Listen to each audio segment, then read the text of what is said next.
Ganito din po bang ginagamit yung pamorga sa inyong sisiw na inaalagaan? Bali ito guys, yung ating sisiw na pupurgain, 2 piraso po na lalaki. Bali 1 buwan na po sila, kaya po natin pupurgain. So kung gusto nyong malaman at kung gusto nyong matuto, tara samahan niyo ako. Let's go! Ito na guys, magtitimpla na po tayo ng pamorga. Una, lalagyan po natin ng tubig. Dahil 2 lamang po sila, dyan lang po tayo magtitimpla. Titimplan na din po natin tong pamorga na gamit natin, Bastonero Plus. Haluin lamang po natin. Huwag na lamang po natin sobrang tapang dahil 2 lamang din po sila. Haluin ng haluin. Yan na guys, natimpla na natin. Tara na at ipapainom natin sa ating sisiw na 1 buwan. Nandito po yung ating sisiw guys.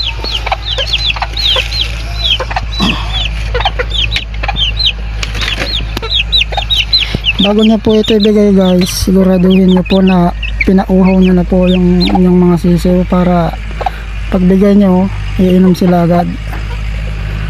So bale guys, ang diskarte, sa umaga wag mo munang painumin, wag mo silang bibigyan ng tubig. Patakuin mo lang sila ng dry feed, tapos saka mo bibigyan kapag uhaw na. And guys, umiinom sila.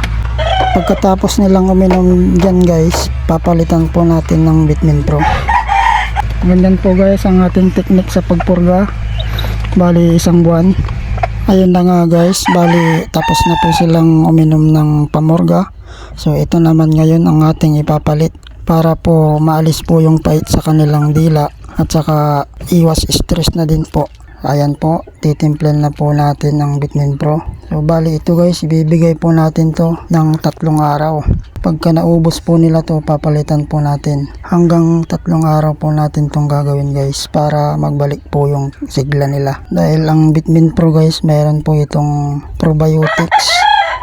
Magbabalik po ito ng kanilang good bacteria. Pagkatapos nating napurga, inalis natin yung purga sa ating sisiw.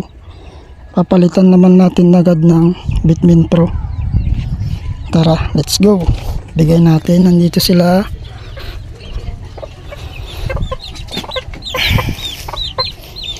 Ito na po yung ating pinurga guys. Papalit po natin yung Vitamin Pro agad-agad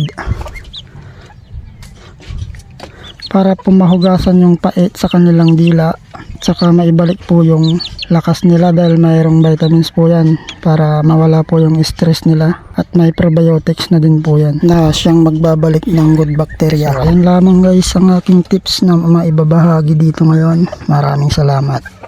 Thank you for watching and don't forget to subscribe.